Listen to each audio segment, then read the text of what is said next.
Good afternoon, everyone, and thank you for connecting from Mexico and all Latin America and all around the world to our last conference. My name is Claudia Marquez, and in the name of DHL Supply Chain, I welcome you. Once again, I'm very happy to share this forum with Sergio. Hello, Claudia. Good afternoon. And hello to everybody who's here with us. I am Sergio Morales, Chief Developer of Business and Transportation for Latin America in DHL Supply Chain. It is a pleasure to share the last conference of our DHL Transportation Forum 2020.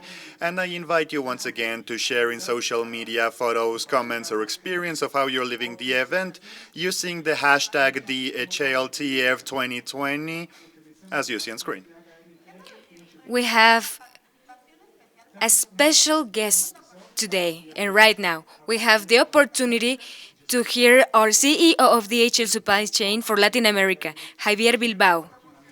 We remind you that this conference will be in three different languages: Spanish, English, and Portuguese. Select the audio clicking on the link above the transmission. During this transmission, you will also be able to ask questions in the chat you will find below the transmission. Please use this space only for questions and use the word question to identify it. Javier Bilbao is CEO of DHL Supply Chain for Latin America since 2017. From here, he supervises business and operations of more than 27,000 associates in 11 countries: Argentina, Brazil, Colombia, Chile, Mexico, and Peru, the most important. He is member of the DHL Supply Chain Divisional Board, and he is the leader in global transportation for DHL Supply Chain. Javier incorporated to DHL in the year 2000. He's had several positions within the finance area and operations in UK, Spain, and Portugal. After, in 2009, he was the general manager of DHL Supply Chain for Spain and Portugal. In 2004, he moved to Sao Paulo, where he assumed the position of the president of DHL Supply Chain Brazil, before his nowadays position. Javier Bilbao has a bachelor's degree in business managing from the University of the Basque Country and has an MBA executive by IE Business School in Madrid. Welcome, Javier. Muchas gracias. Thank you. And also to be with Javier, we have Juan Carlos Aderman, which is Vice President for Mexico and Latin America in DHL Supply Chain. Welcome, Juan. And this space is yours. Thank you very much, Clau and Sergio. It's my pleasure. After 3 days, we're closing this with an excellent presence, and we have Javier with us. And Javier, it's an honor to have you here. These have been very intense Mucho. days. We have a lot Yes. of conversations, a lot of talks, a lot of conferences about technology, sustainability, innovation.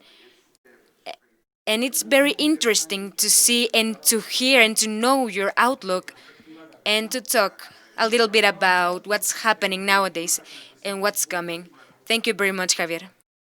No, muchas gracias Thank you. a vosotros And por thank you hacerme un all hueco. Muchas for gracias por giving me darme la this space oportunidad and the de opportunity participar to al final, participate habiendo in this tenido closure after muchas having otras so participaciones anteriores many como ejemplo conferences para irme before, so preparando I could en have the este example to formato prepare tan myself diferente in que this format, which is so different that we are experiencing this year and that has allowed this transport forum to go to a bigger audience that we would have under normal conditions. So it is wonderful to think that not only I am talking for the team that I would regularly talk for in Mexico, the audience we would be in Mexico, but we can go to many countries, not only in Latin American region but throughout the world.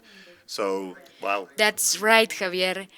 Thank you very much. And hearing you, I remember one of the several conversations that I've had with some partners from the company and from the media, that how this crisis from the beginning, we began as seeing it as something bad, but in reality, yes, I mean, there are bad things or complicated things, but there are some positive as well. And I think that this has opened other panoramas, other visions, as you said it. This forum, for example, we could reach more countries. There's more people that can participate with us. This interaction has been spectacular. And this is one positive thing that we've seen. Under this scenario, what do you think about this crisis? How have you seen it? What format do you think things will move? What's your perspective during these months? Well, Juan, in one side, I would like to reference what you just said. Every crisis is also an opportunity, and it is easy when you're inside a crisis and you don't understand the impact and you just wonder of everything. And when you hear the word opportunity, you go like, hey, first let me handle this crisis and then I'll think of the opportunity. But it's true that logistics sector in general,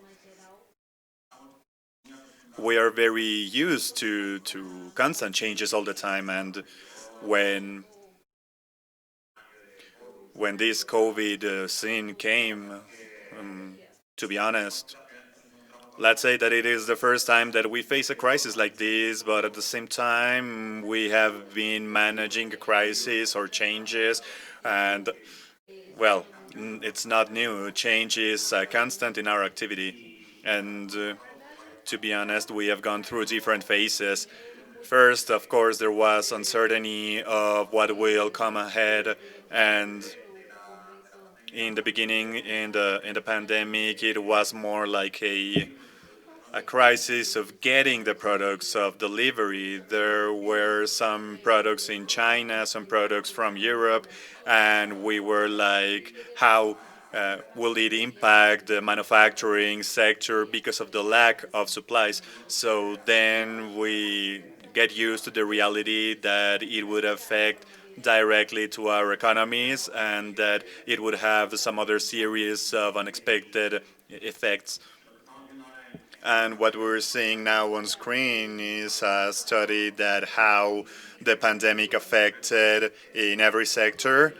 And as we see, this is a study that was done, and it is a percentage of how it has affected several industries. It's an indicator of how it is different in every range and the distribution by sector. So it is like very revealing of what is going on in our countries, and the economic part of e-commerce had a clear growth in the volumes that were sold.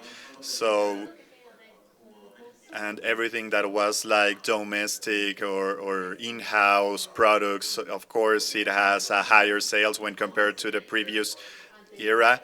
And also recreation, restoration, social events, all those have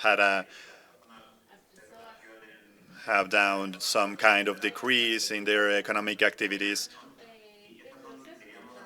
But these are the two tendencies, the two trends that we will be seeing for some time. And there have been some other impacts, very strong impacts as a result of the first moments of the lockdown. And we won't see that being repeated in the future. For instance, the impact in construction, the impact in factories that were closed for a long time, and in the months that came, it was clear that the lockdown was releasing, and we will see in the months to come that production will go back to normal, and also the real level of economic activities that we will face in the months to come. Let's say right now we are in a moment in which we are adjusting to the new reality. We're trying to understand all the impacts that this will have, but it is clear that this shutdown of the economy, that as the one that we have, of course, it will bring down the economic activities to up to 20%, as we saw, and this will have an impact on the economic health globally, and that will affect the levels of activity, of manufacturing, consumption, etc., that they're still uncertain. Thank you, Javier. And now that you're talking about all these industries, I remember that my experience, my own experience during the last months, how this interaction with the local team in Mexico changed? In Latin America, how it changed in Chile, Argentina, Colombia, how we had to modify, how we face the business.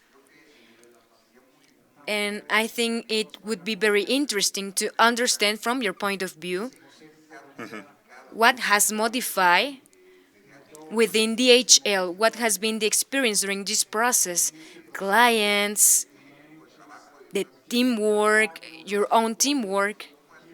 How have you seen this new experience or experience during this moment, these hard moments? Perfect. Well, in line to what we have all lived, right? In the beginning, there was this uncertainty of not knowing how will this impact us exactly, and take advantage of the presence that we have global, worldwide, in Asia, then in Europe, and we saw how our partners were responding to the challenges that they were facing, and try to learn from them, take the processes that have already put in place and to adapt them as fast as possible to the reality in Latin America. And to be honest, this feeling from our teams that we play an important role in the new normality that we are in,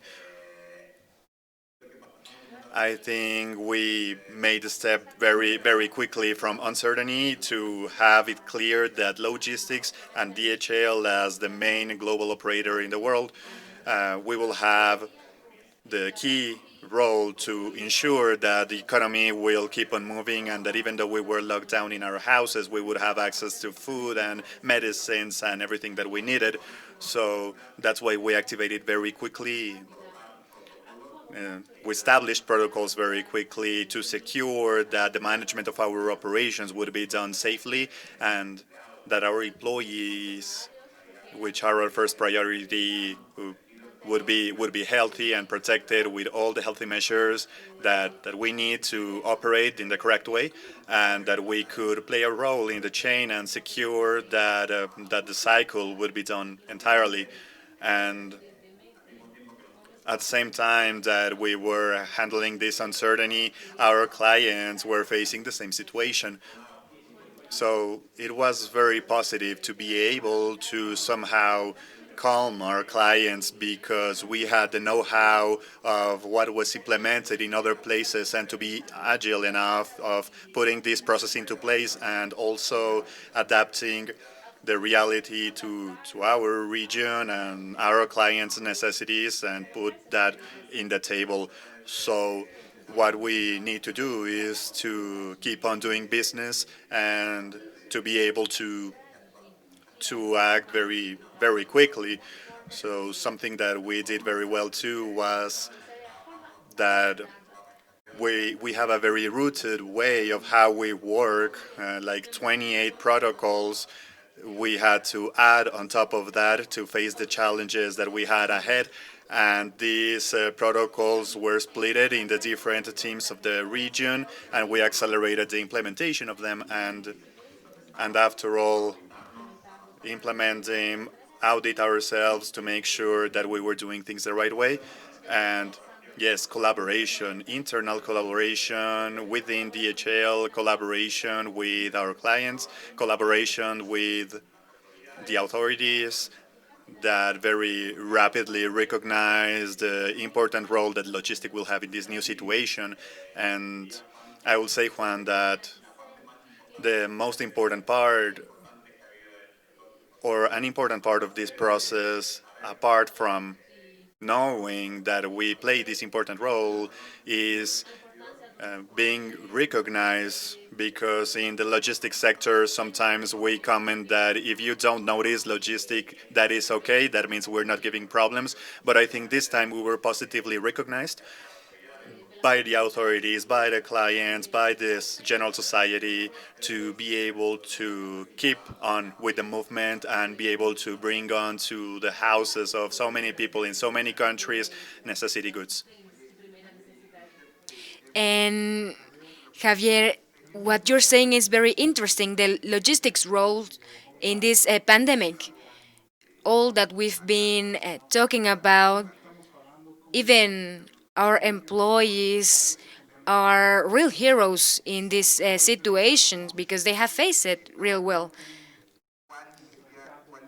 Which will be the learning, or what position do we have within the organization and in logistics?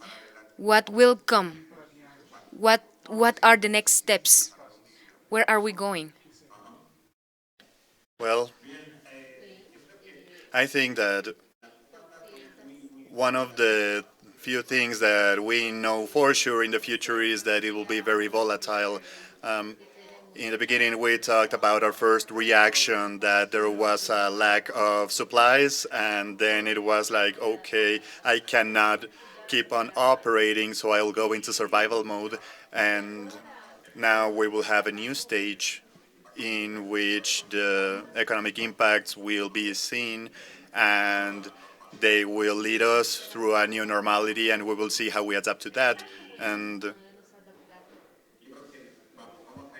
I think we'll be seeing an evolution in the economy towards a better regionalization, maybe less globalization as we saw in the future, and more concentration of economic activities in a closer or smaller space to be more secure in supplies, for instance, and also a role of logistics, that it is very important in getting that all the changes that we'll see can be actually put in put in practice in an effective way, having these connected networks and also in multiple places of the stock and transportations that can be agile enough to do in short times to redefine the flux that was determined to adapt to the new normality. And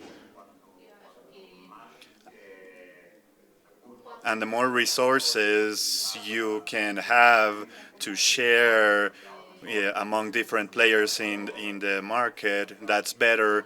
In our case, it has helped us a lot to be present in so many economic sectors of the region, and some have had growths which are very important and some very important downfalls, and we have relocated everything to keep the jobs and to reduce the costs in those places where the volumes had a huge downfall, and to support those that had a good growth. So to be able to maintain this dialogue, be able to maintain this flexibility and adaptation through the challenges that we'll see, I think it will help as a society and as a group to answer and to respond to what will come.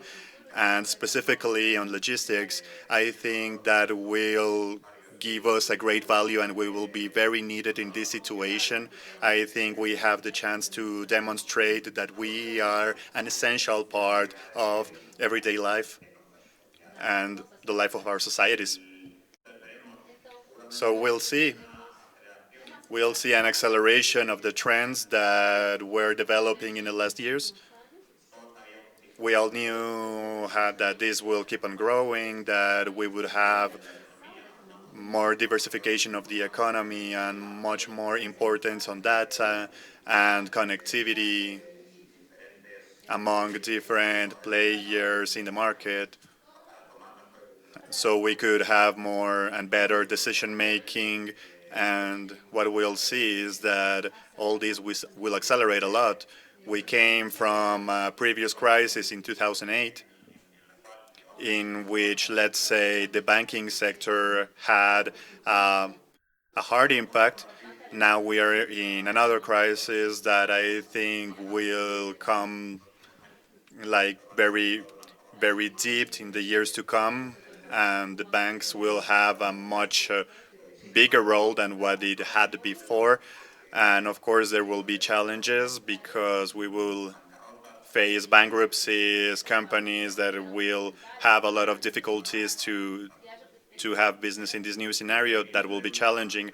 But the economy hasn't gone gone so strong after the crisis in 2008, and we will see the e-commerce volumes growing in a constant way, and yes, we have the capacity to adapt, but that has been accelerated a lot, so we have participating in forums, and I've heard that sometimes it happened that it accelerated 3, 5, or 10 years the stuff for different companies, and that will be challenging. Thank you, Javier.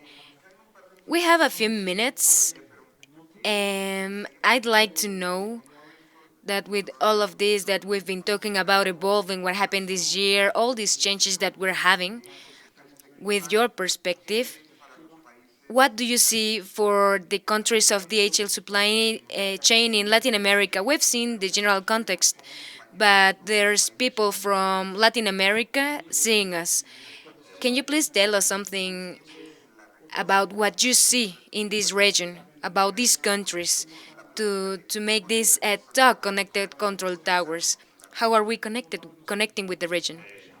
Yes, it is a very simple topic for me to answer because even though there are differences between the different countries in which we have business in the region, it is true that every time we are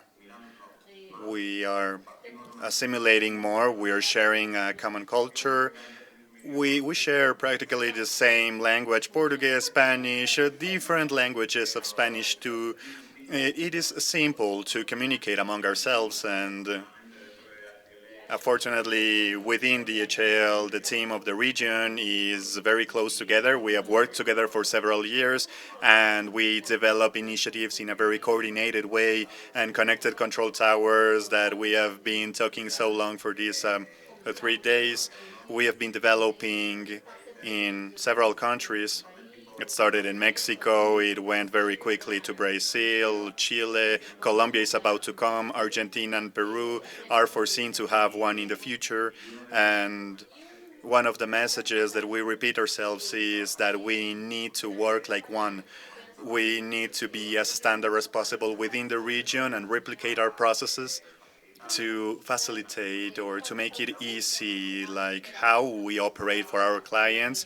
So if any development comes in a country, we can replicate that in the rest of our operations. And also, this is not an accident. We put the effort in Mexico to develop certain region, then another one in Brazil, in Chile, another one.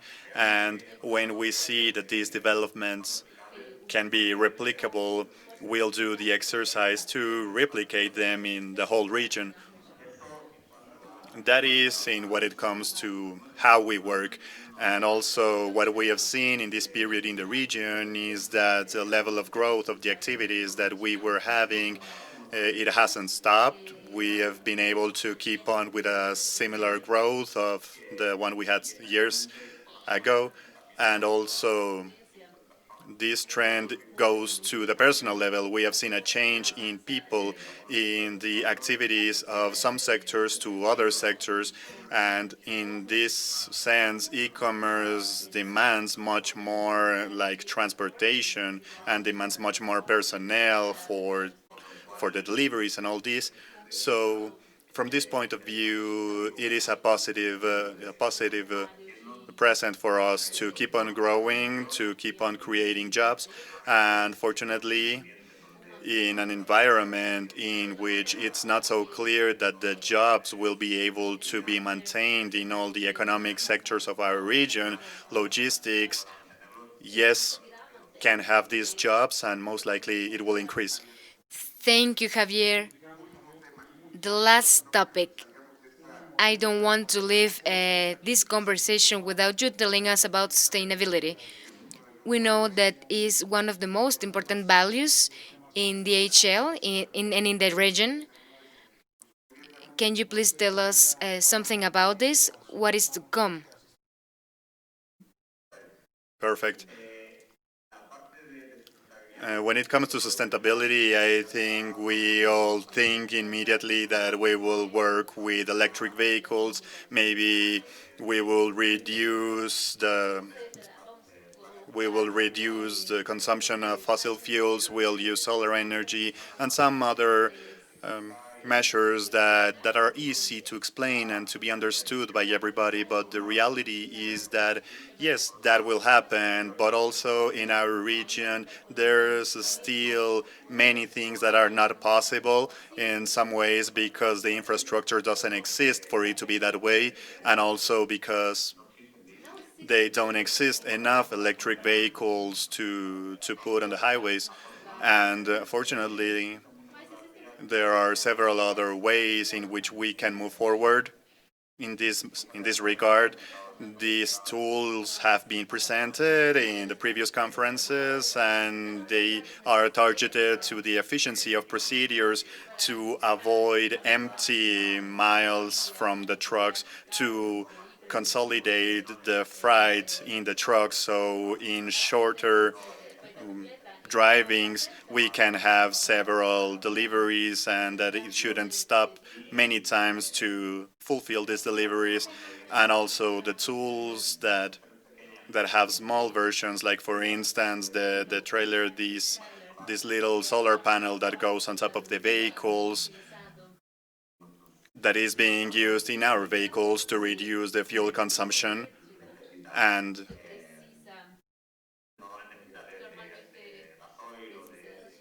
so forth to reduce the amount that fuel that we will use to generate electricity. So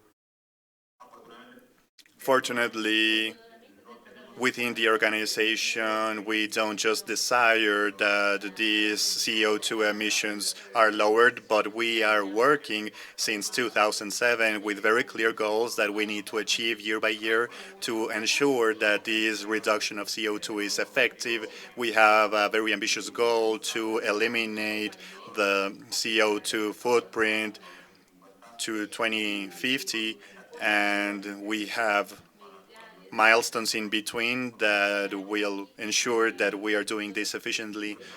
And I will reinforce the activities that we are implementing in the last mile. For instance, we are getting to the point that even though much more deliveries are being done, these deliveries are done in the most efficient way and reduce the CO2 footprint. Javier, thank you, because the picture we were looking at is one of our spec truck. Thank you for showing it to us. You are helping me promote it. Javier, thank you. And also, Juan, just want to clear something because this spec truck hybrid, whether electric, it helps a lot, but also the spec diesel reduces a lot of emissions because of how the process of deliveries is done, how do we use the space within these trucks, and how these DSL trucks That's right. can be done in and do a better job. That is an example of how can we reduce the CO2 emissions without having to turn completely to I electric completely vehicles. agree with you. Thank you, Javier. Well, Javier, this talk has been spectacular. I thank you for your time, for your participation. I would really like you to be here, joining us. But I mean, I really enjoyed this talk like this, virtually talking. I really thank you. And if you'd like, Sergio and Clau has some question for you. Yes, perfect. That's right, Juan. We have some questions. We have some minutes.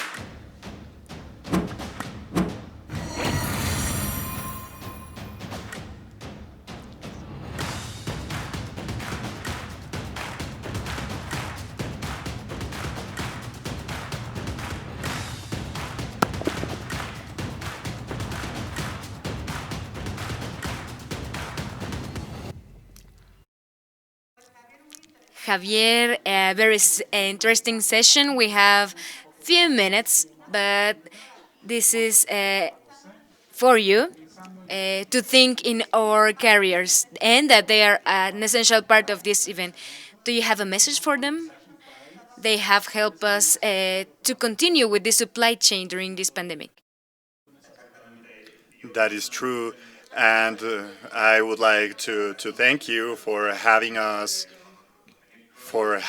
supported with our deliveries and to be active even in the worst moments when we were all scared about what all this meant of COVID, and you all were there responding to what the market needed. And I want to thank you very much. Thank you very much for all the support we have always had from our people to keep on with our activities, and to thank everybody ahead of time for all the work we will do in the future to keep on developing our economies and ensure that everything is being moved.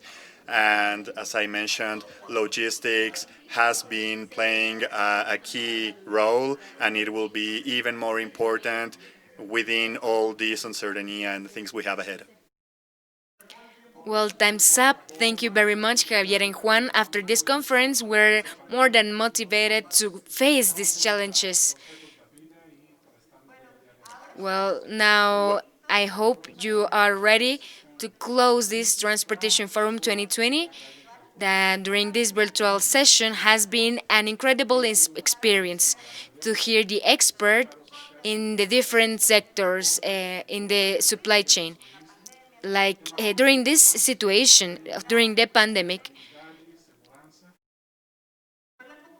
we'd like to share with you some of the most interesting data. In total, we have more than 8,000 people in more than 16 countries, almost to fill out the National Auditorium.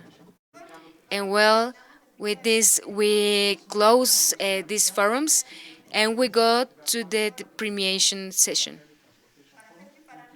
For Sergio and for myself, has been our pleasure. Without any doubt, I enjoyed this. And at 5 p.m., we invite you to be here to close and to see the On the Road Awards DHL. We wait you. We'll see you. It's been a pleasure.